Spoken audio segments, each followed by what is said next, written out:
Hello, I'm Aleena. Hello, I'm Janine. We're two sisters, two PhDs, relentlessly curious about too many things. This is Sister Doctor Squared.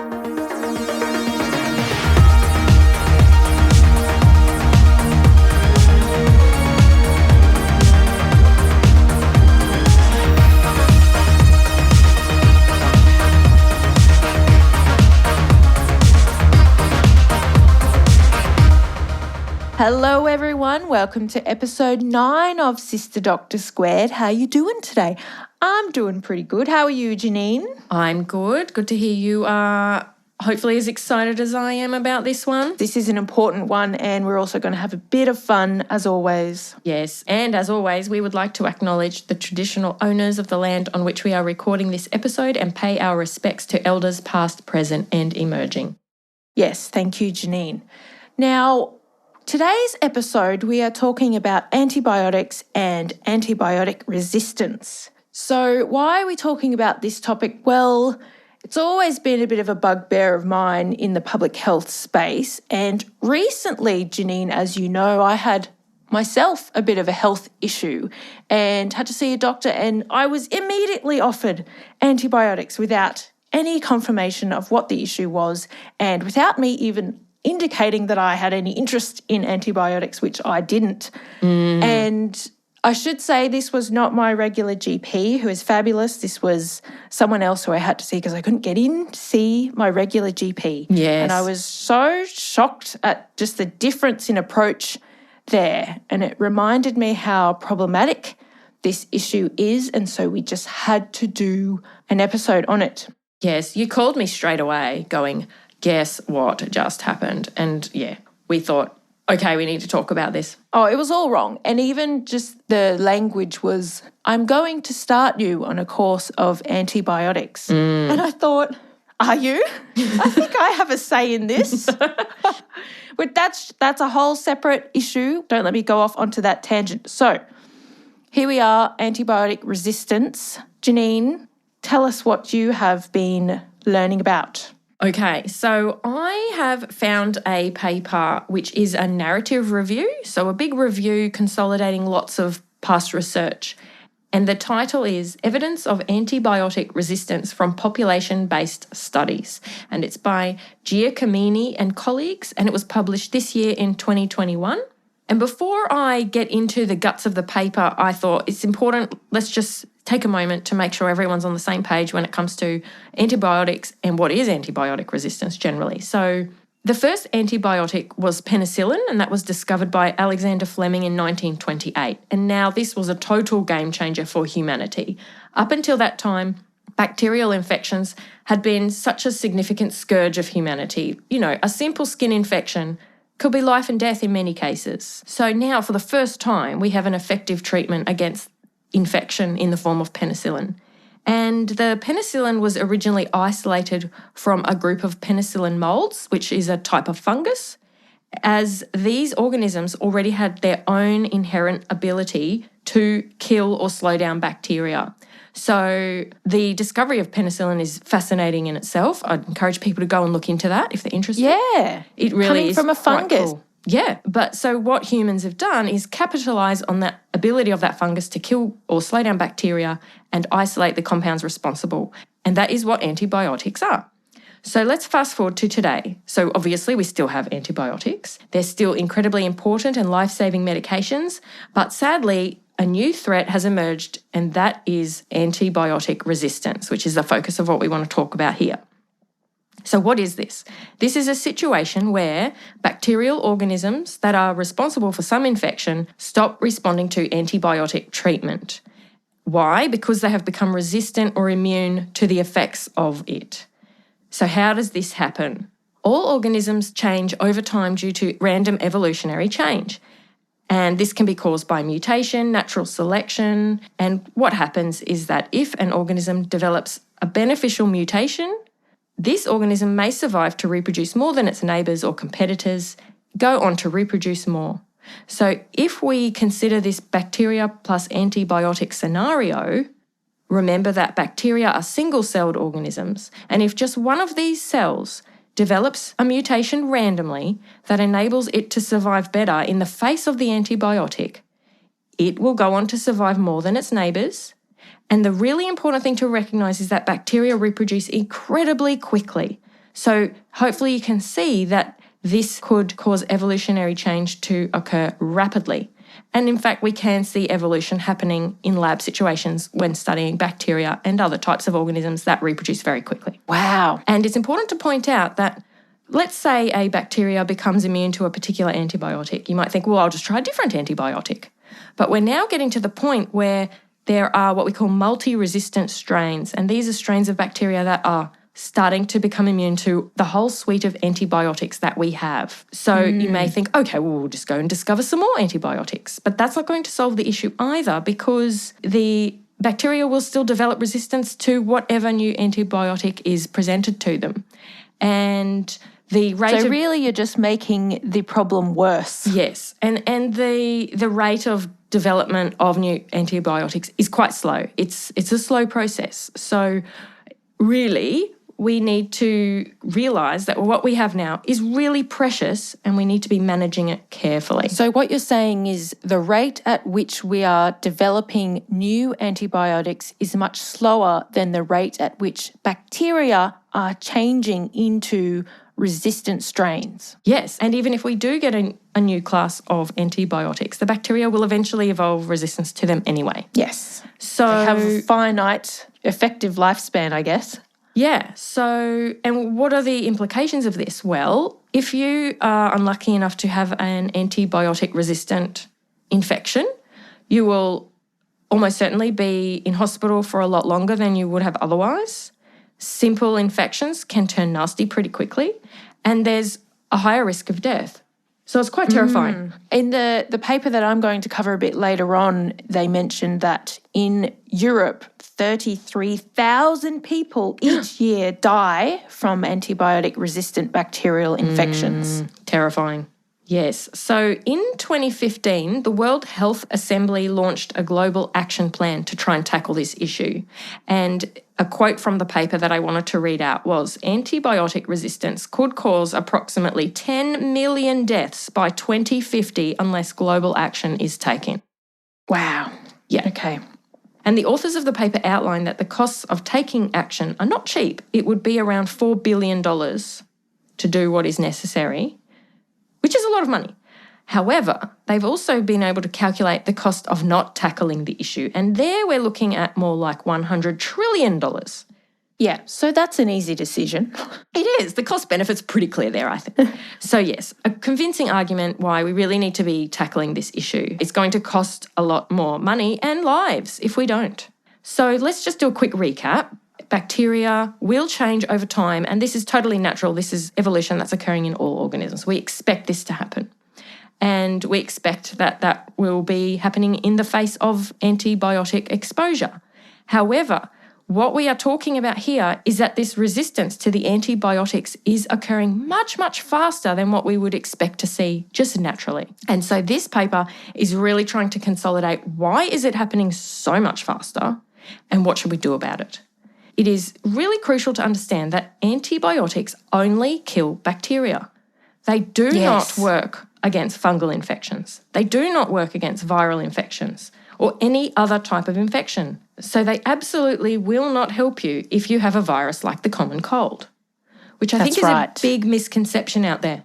Absolutely. And this really gets at one of the key reasons why the antibiotic resistance is evolving so fast, and that is prescribing antibiotics when it is totally inappropriate. So this kind of misuse is a really big contributor. Let's think of it this way. Every single time a single bacteria or a colony of bacteria are exposed to antibiotics, we're giving them a chance to evolve in response to them.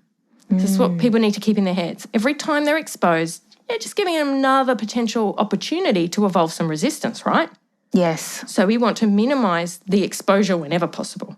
Other issues can be that the dose may be higher than necessary, that they may be prescribed too frequently, that they may be prescribed for too long a time period for each single dose. And also the big issue of self-prescription, where someone is actually asking a doctor for them Yes, I'll be talking a little bit about that later on. And another important point is just not having adequate hygiene. I think we've all learned a lot about the importance of that with coronavirus. When it comes to antibiotic resistance, it is an issue as well, because if you happen to have some resistant bacteria on your body and you're not adequately cleaning, it's just increasing the spread of those particular strains as well. That's right.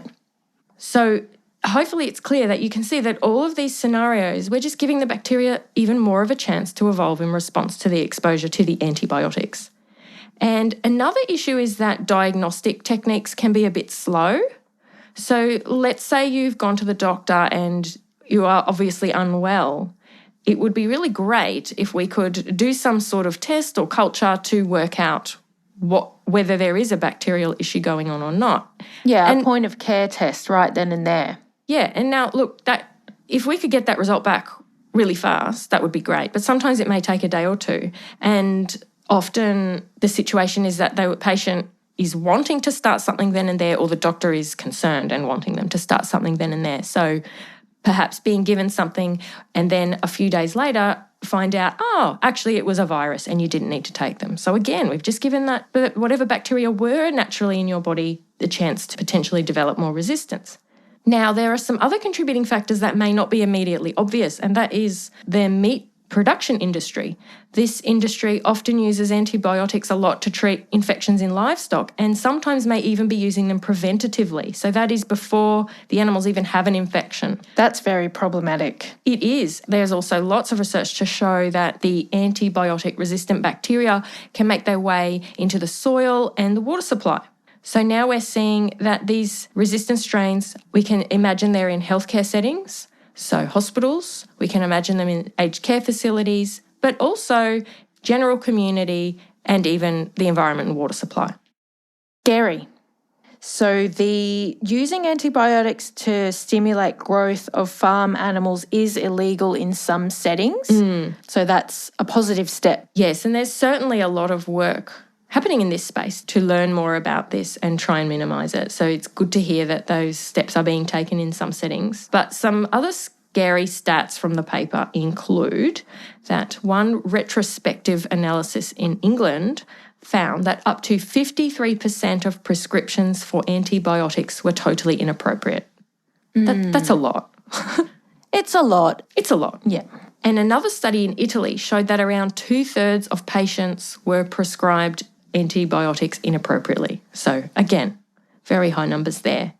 And an example that they point out in the paper is conjunctivitis. And so they were interested in looking at how many people who presented with conjunctivitis were given antibiotics, and it was 60% when most of those cases turned out to be viral. And we do know that even if it is a bacterial conjunctivitis, most cases will actually clear up by themselves and the antibiotics is not really necessary. Yeah. So really, 60% being given them when only a very small proportion probably needed them.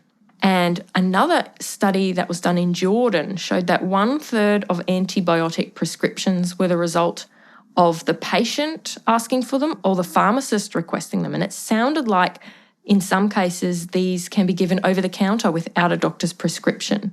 And 19% of antibiotics given over the counter were for people who ended up having viruses. So, I mean, really, reading all these papers, I have a pretty good appreciation for this situation, but I developed more of an appreciation and just was really feeling a lot more terrified after than before. Well, thanks for sharing your terror with us. Yes. Yes.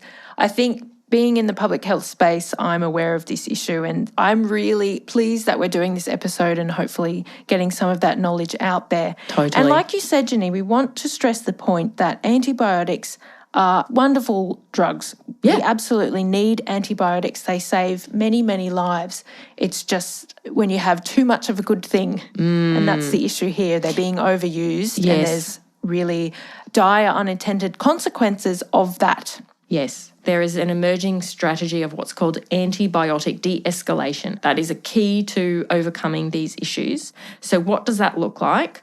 Well, firstly, hopefully it's becoming clear that we need to be prescribing only when appropriate. So my summary of that point would be prescribe only when it's very clearly a bacterial issue and that it is a serious issue, or in an emergency situation where there is no time to potentially wait for results. And if it's not an emergency, then we should be doing more diagnostic tests and waiting for the results. So maybe doing some cultures. And with that culture, we can even determine the exact strains of bacteria that are present and therefore which antibiotics are going to be effective and not waste time trying lots of different things. Right, so a really targeted treatment. Yeah, there is benefit to waiting. But, of course, there are bacterial strains like golden staph that are multi-resistant and we don't really have anything that will kill them, which is, again, very terrifying. So another recommendation is to try and use what's called narrow-spectrum agents first. This just means a class of antibiotics that will target particular strains, and that is in comparison to what we call a broad-spectrum antibiotic, which kind of will try and kill everything. So let's try and go for the narrow ones first and see if that's enough, and only really go up to the broad, heavy-handed antibiotics if necessary.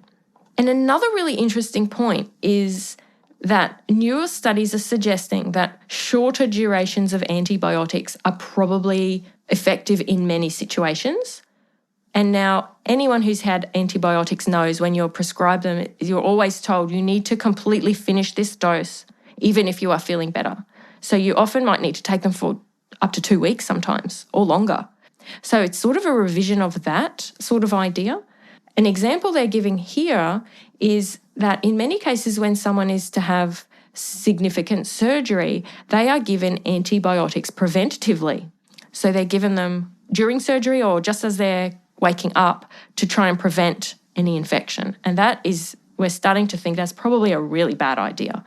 Or if we do need to do that, a very short dose is probably better than being on it for a long dose after surgery. And so what the paper really calls for are antibiotic stewardship programs and global surveillance networks. So this would look like global oversight of this issue, but also very well-informed policy and individuals that are champions at the local level that understand this issue and are making very well-informed decisions to try and tackle this issue from the local level all the way up to the whole globe. So that wraps up my paper. As I said, it was a review paper of this issue, but I did want to make 2 final points, which I'm hoping that anyone who didn't know the seriousness of this issue is feeling a little bit more informed about it now. But even if you're not convinced that this is a problem for you as an individual, consider this. If you take antibiotics, even if they are legitimately needed, the diversity of bacteria in your gut will be dramatically changed and the diversity will be reduced. And this is actually a very bad thing for your health, and in particular your digestive system and your immune system. And more recent research is even showing there can be implications for your mental health and your mood. So things like depression and anxiety can be associated with your gut bacteria. And it can take up to 4 years for your gut bacteria to get back to what was normal for you. Up to 4 years? Yes. So wow, that is significant. Yes. So I will pop a link up to the paper that I'm referring to around that point because it's pretty interesting. Absolutely. And so, as you said, it really is a public health issue, but also an issue for your own individual health in the here and now. Yeah.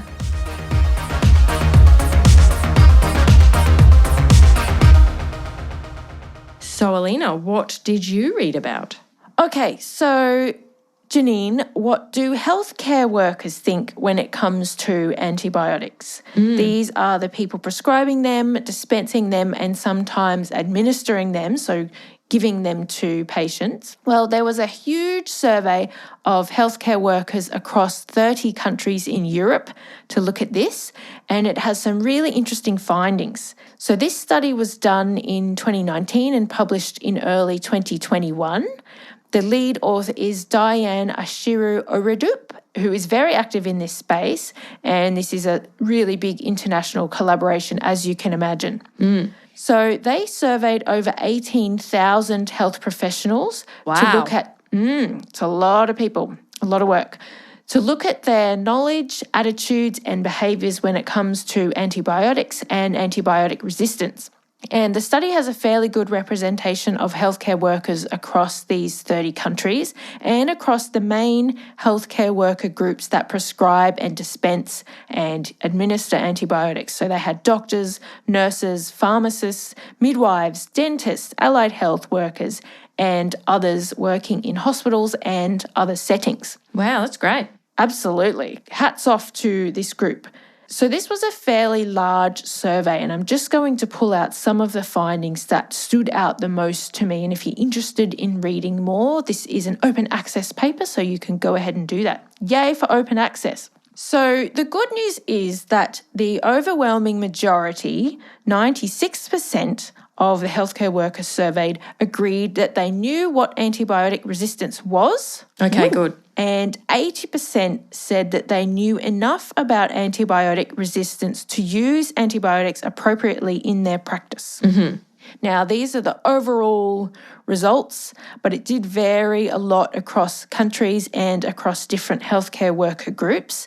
And in some cases, that agreement was much lower. Now, there were a handful of true or false knowledge questions in the survey. Mm-hmm. So as I go through whether these healthcare workers got the true-false questions right or not, I thought you could have a go, Janine. Oh, okay. And listeners and squares, you can feel free to play along too. So there's just 7 true-false questions. Right. Janine, are you ready? Yes. This is going to be a big test for my knowledge. Absolutely. I'm going to say the question, just wait a few moments so we can... Okay. People playing along at home can have a think as well. Yeah. And then give me your answer. Not too quick off the buzzer. Okay. That's right. Okay, so number 1, Janine, true or false? I'm nervous. Antibiotics are effective against viruses. Is that an adequate pause time? I think that was quite adequate, yes. I would say that is false, Aleena. That is correct, Oh, Janine. You. And we discussed this earlier in the podcast. I so did if you say didn't that just get before. that right at home, then you're not listening. Go back to the start of the episode. Really important stuff. Okay, so yes, that is correct. False. And 98% of the healthcare workers said the same thing. 2% think that they are? It's a bit of a problem. No. Okay, so number 2. And this is kind of a similar question, Janine.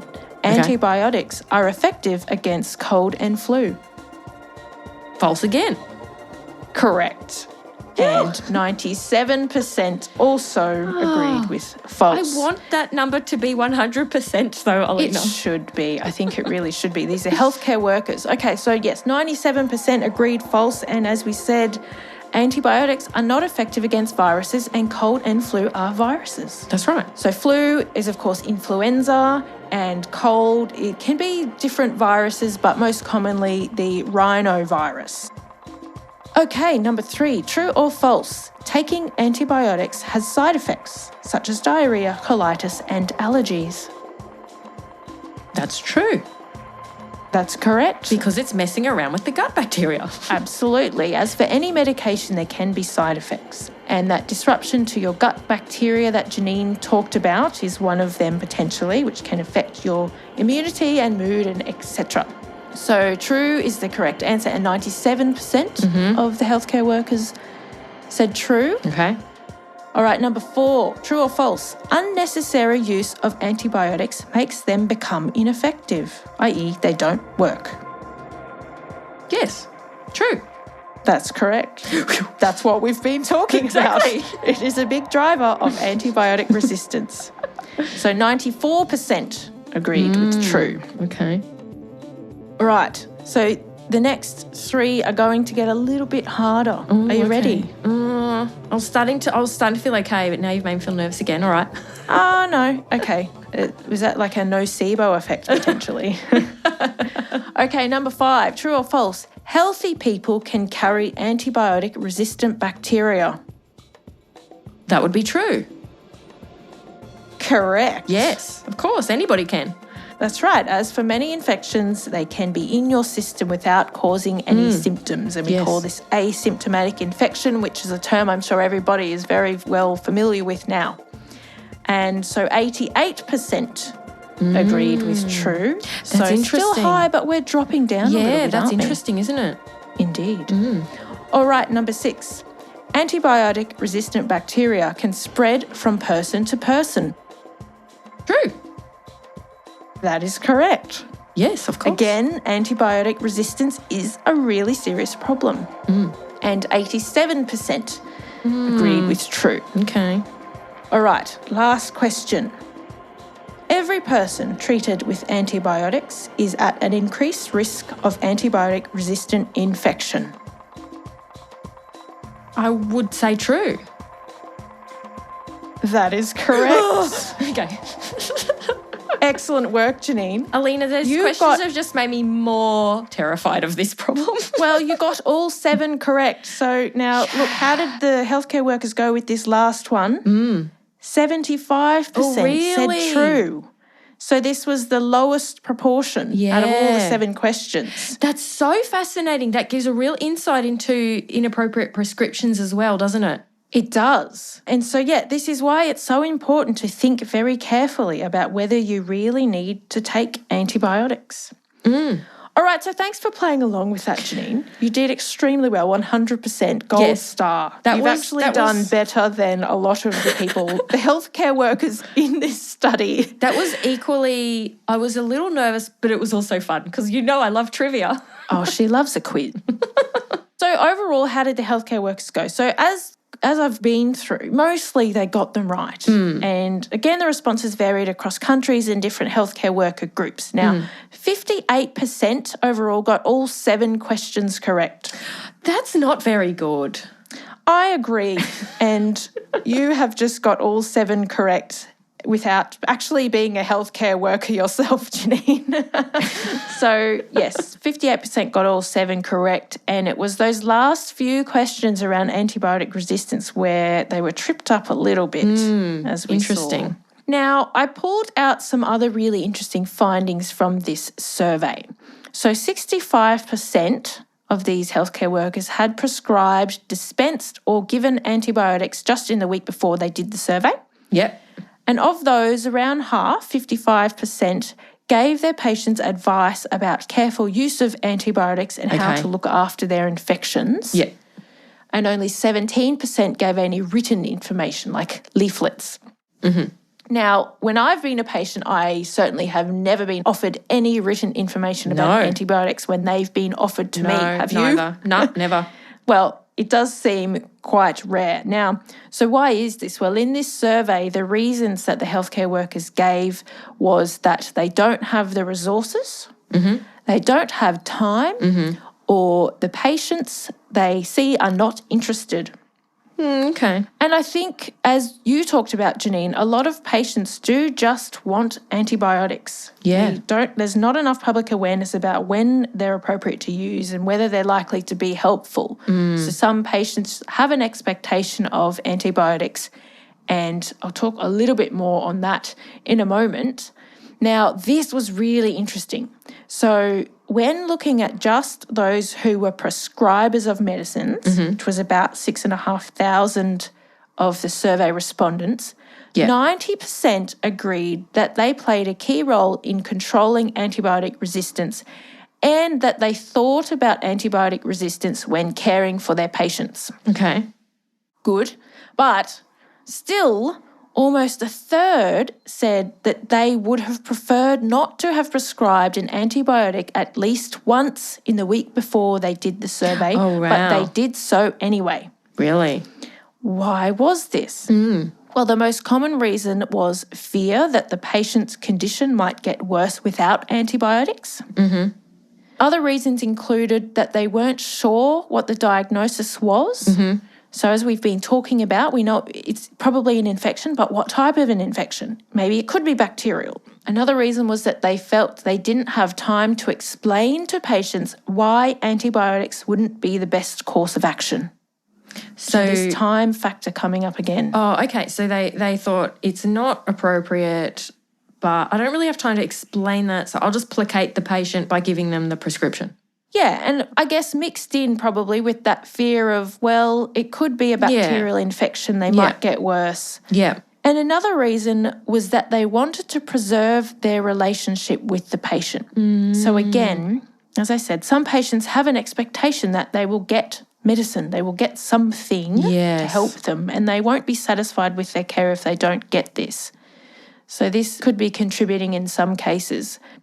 And of these 6,500 prescribers, more than 1/3 either didn't feel supported to not prescribe unnecessary antibiotics or were undecided on whether they felt supported. In other words, 1/3 did not clearly feel supported to not prescribe antibiotics when they felt antibiotics were unnecessary. Okay.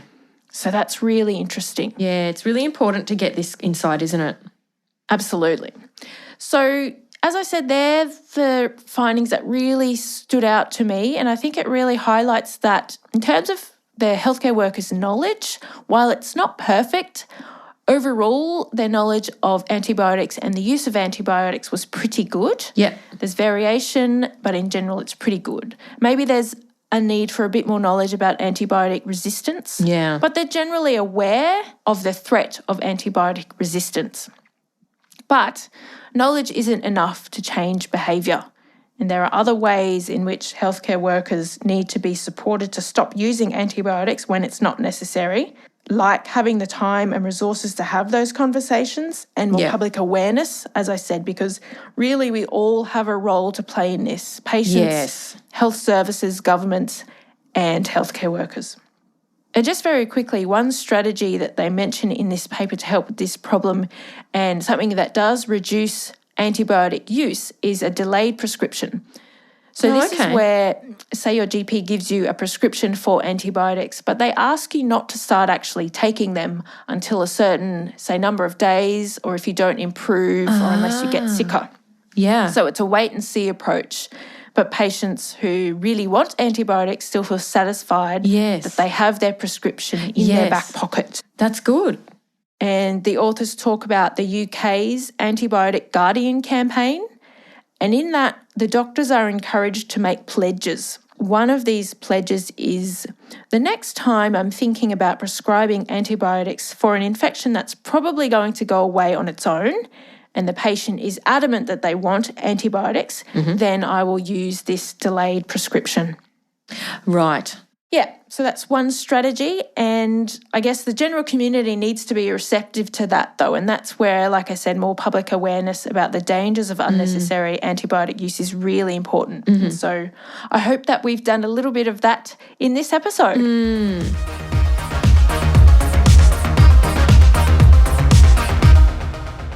Okay, so now for something completely different. As I said, we're always going to have a bit of fun in our podcast. Yes. And this is probably our favourite part, where we go through what brought out our inner square recently. And Janine, I think I'm going to go first because you always go first and I'm sick of it. I do, yes. Okay, fair enough. Okay, so mine, this was a no-brainer for me. The If I Fits, I Sits study was published recently and it blew up on Twitter. Oh, yes. And if you didn't see, this is a study looking at cats' fondness for sitting in enclosed box-like spaces like your laundry basket, inside a cupboard, and even just sitting on top of flat objects or shapes on the ground. Now, Gabriella Smith, who is an animal cognition researcher in Boston, did a study around this phenomenon, but taking it further to see if cats would also be attracted to an illusory box. Yeah. Now, this is called the kinesia illusion. Now, come with me on this because I'm going to try and describe it in words. So basically you have 4 circle-shaped pieces of paper and you cut out 1/4 piece from each. So they kind of look like a Pac-Man with a really big mouth. Yes. And you arrange them on the floor as 4 corners of a square with the missing 1/4 piece facing the inside of the square. Yeah. In such a way that it gives the impression of the contours of a square, but it's not really a square. Yeah. It's just the illusion of a square. Okay. So were cats still drawn to sit in this illusory square? They were. Oh, so interesting. It's super fascinating, and clearly it was a huge hit on Twitter among cat lovers like me. And so my inner square moment, which is ongoing really, is me trying this out at home with my cat Mishka. And I'm so proud of her for doing some science with me. She's been a very good sport. She's tried out a few variations on the test, and we'll pop up some links on the website for you to have a look at all of this content. And thanks to Gabriella Smith for liking my tweet. So if this stuff interests you, you can follow Gabriella on Twitter on the handle @Explanimals. And the group that Gabriella works in, I believe, has a new project looking at what cats and dogs can see. So maybe you want to get involved with that. So is there some citizen science going on where they're citizen engaging with the community paper to actually do this in their homes? That's cool. That's right. So this study was done with citizens during the pandemic, during the lockdown, I guess, during the height of the lockdown. And it's a really great methodology and really gets the public involved in science. Yeah. And who doesn't want to do science with their cat? Totally. And I was wondering how often Mishka does sit in the illusory square. Well, the first one I made for her, she went directly to it as soon as I finished putting it together. So clearly she was quite compelled. It's so funny. It is funny. And I know every time I very visit much. you and have a shopping bag of sorts that gets left on the ground, she always has to go into it. Absolutely. She just has to do it. Absolutely.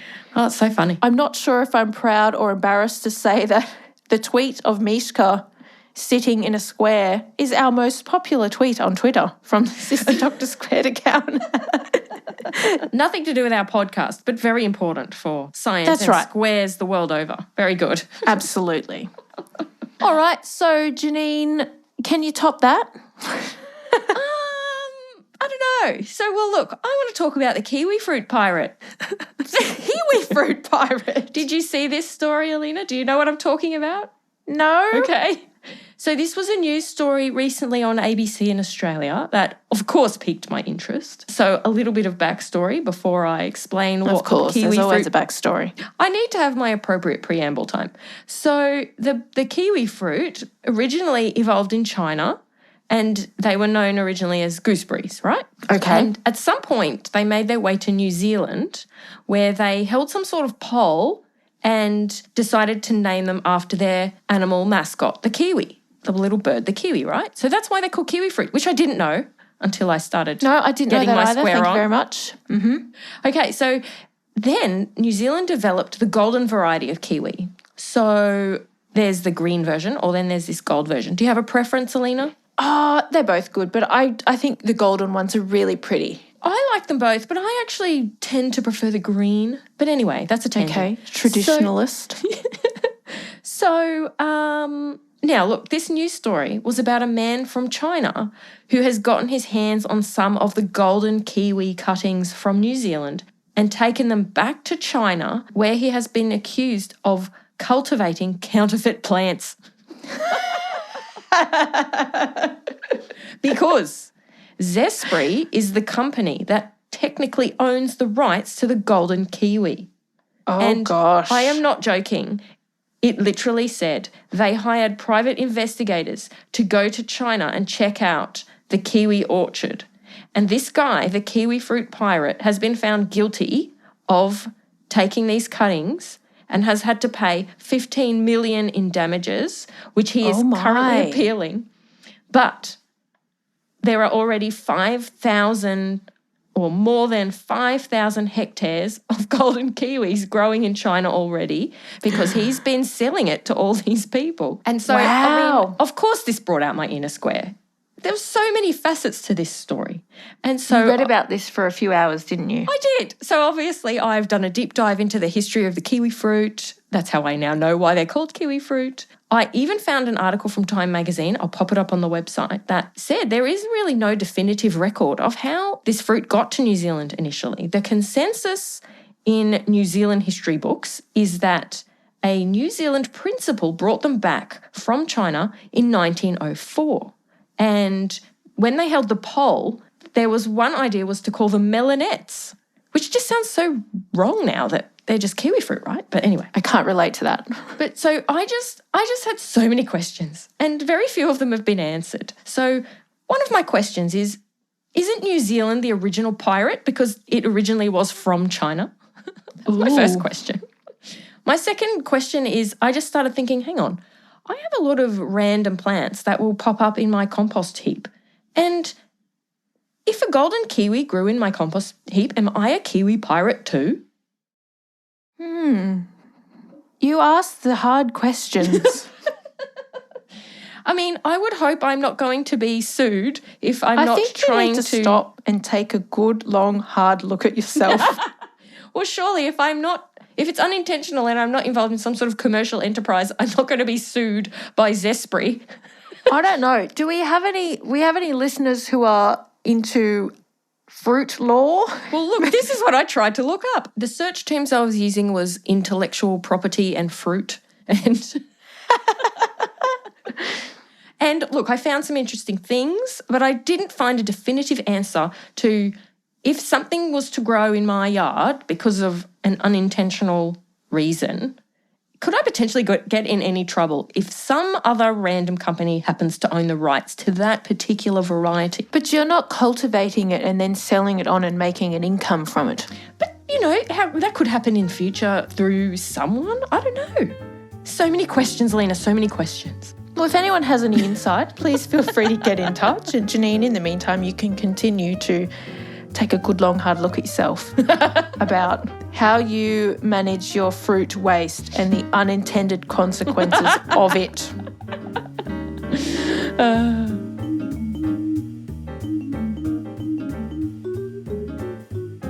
So I hope everyone has learned something about antibiotic resistance as well as the dangers of accidental fruit co-optation. Accidental fruit piracy. Yes, and don't mess with New Zealanders and their fruit. Yes, indeed. So thanks for joining us today. The details for the studies we've talked about will be available on our website, which is www.sisterdoctorsquared.com with all words spelt in full. And you can follow us on Twitter and Facebook, and make sure you go and look at Mishka's very world-famous tweet. We'd really love to connect with you. And thanks for joining us. Thanks very much, everybody. Have a good one. Bye. Don't take antibiotics unless you really need to. Bye.